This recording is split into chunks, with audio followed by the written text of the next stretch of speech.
ఏదైతే 14-19లో 29 గ్రామాల్లో land pooling తీసుకోవటం, అప్పుడు వర్క్ స్టాకప్ చేయటం, గత ప్రభుత్వం వచ్చి మూడు ముక్కలు ఆట ఆడేవన్నీ పక్కన పెట్టారు.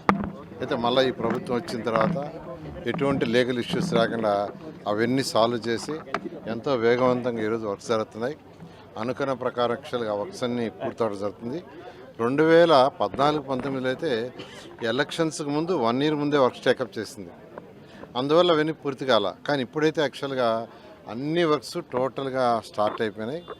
ఈ నేపథ్యంలో 29 గ్రామాల్లో అప్పుడు ఏదైతే గ్రామాల్లో ఇన్ఫ్రాస్ట్రక్చర్ అంటే సిటీ అంతా మంచి ఇన్ఫ్రాస్ట్రక్చర్ ఇచ్చి గ్రామాల్లో ఇన్ఫ్రాస్ట్రక్చర్ అంటే రోడ్లు, డ్రైన్స్, వాటర్ లైట్స్ బాగుండకుండా ఉంటే బాగుండదనే దాంతో ఆ రోజు శాసనసభ్యులు కూడా ముఖ్యమంత్రి గారి దగ్గర చెప్పడం, ముఖ్యమంత్రి గారు కూడా వెంటనే ఏదైతే న్యూ సిటీని డెవలప్ చేస్తున్నామో అట్లా గ్రామ కంటాల్లో కూడా డెవలప్ చేయమని చెప్పడం, దాని మీద ఈ ప్రభుత్వం రాగానే ఏదైతే మిగతా దగ్గరలంతా వర్క్ స్టార్ట్ అయినాయి, ఆ లెవెల్స్ అన్నీ ఫైనల్ అయినాయి.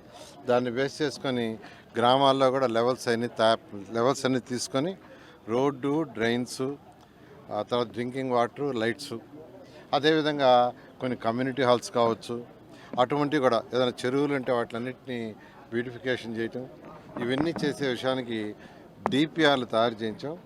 అవన్నీ శాసనసభ్యులకు ఇవ్వటం జరిగింది. ప్రజలతో మాట్లాడి వాళ్ళందరితో చెప్పమన్నా వాళ్ళతో మాట్లాడారు, కొన్ని విషయాలు చెప్పారు.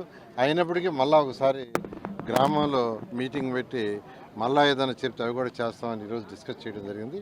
దాంట్లో చిన్నవి చెప్పారంటే ఏదైతే డిపిఆర్ చేసామో అవన్నీ కూడా యాక్సెప్ట్ చేశారు.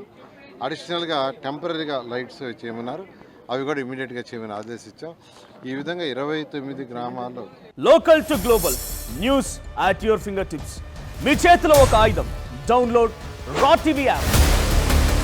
Media legend Ravi Prakash is back.